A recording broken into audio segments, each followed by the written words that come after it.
কুমিল্লার মুরাদনগরে ধর্ষণের অভিযোগে করা মামলা চালিয়ে যাওয়ার ঘোষণা দিয়েছেন ভুক্তভোগী নারী। সোমবার বিকেলে তার নিজ বাড়িতে জাগো নিউজকে বিষয়টি নিশ্চিত করেন তিনি। এর আগে রোববার মামলাটি তুলে নেবেন বলে জানিয়েছিলেন ওই নারী। এদিকে ভুক্তভোগী নারীর বিবস্ত্র ভিডিও ধারণ করে সামাজিক যোগাযোগ মাধ্যমে ছড়িয়ে দেওয়ার অভিযোগে করা মামলায় গ্রেফতার নিষিদ্ধ সংগঠন ছাত্রলীগ নেতা মোহাম্মদ আলী সুমন সহ 4 জনের 7 দিনের রিমান্ড আবেদন করেছেন মুরাদনগর থানা পুলিশ।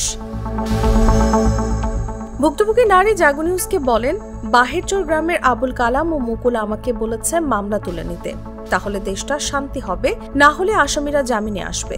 ওই সময় আমাদের সমস্যা হবে এবং বাড়িতে থাকতে পারবো না, যে কারণে আমি সাংবাদিকদের বলেছি মামলা তুলে নেব।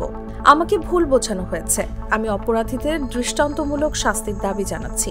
মামলাটা আমার মনে করেন মুকুলের পরে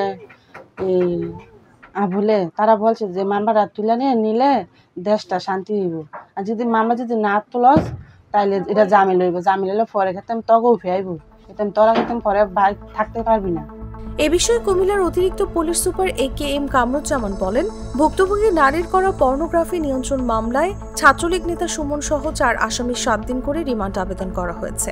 তিনি আরো বলেন, ধর্ষণ মামলার প্রধান আসামি ফজর আলী অসুস্থ থাকায় তাকে কুমিল্লা পুলিশ হাসপাতালে চিকিৎসা দেওয়া হচ্ছে। চিকিৎসকের ছাড়পত্র পেলে যে কোনো সময় তাকে আদালতে তোলা হবে। এ ঘটনার সঙ্গে জড়িত বাকি আসামিদের গ্রেফতারে পুলিশের অভিযান অব্যাহত রয়েছে। মামলার এজাহার ও ভুক্তভোগী নারীর সঙ্গে কথা বলে জানা যায়, সনাতন ধর্মাবলম্বী ওই নারী প্রায় 15 দিন আগে স্বামীর বাড়ি থেকে বাবার বাড়িতে বেড়াতে আসেন।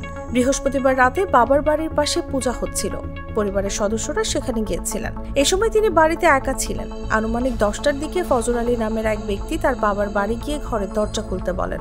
এ সময় তিনি দরজা খুলতে অস্বীকৃতি জানান। এক পর্যায়ে ওই ব্যক্তি ঘরের দরজা ভেঙে ভেতরে ঢুকে তাকে ধর্ষণ করেন। পরে ঘটনাকে কেন্দ্র করে ওই নারীকে হেনস্থার একটি ভিডিও সামাজিক যোগাযোগ মাধ্যমে ছড়িয়ে পড়ে।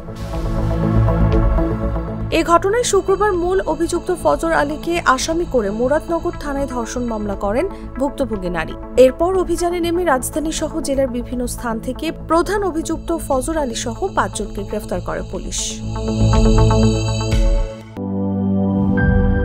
গুড লাক পেনের সফট অয়েল বেসড ইঙ্ক দেয় নিখুঁত লেখার আত্মবিশ্বাস।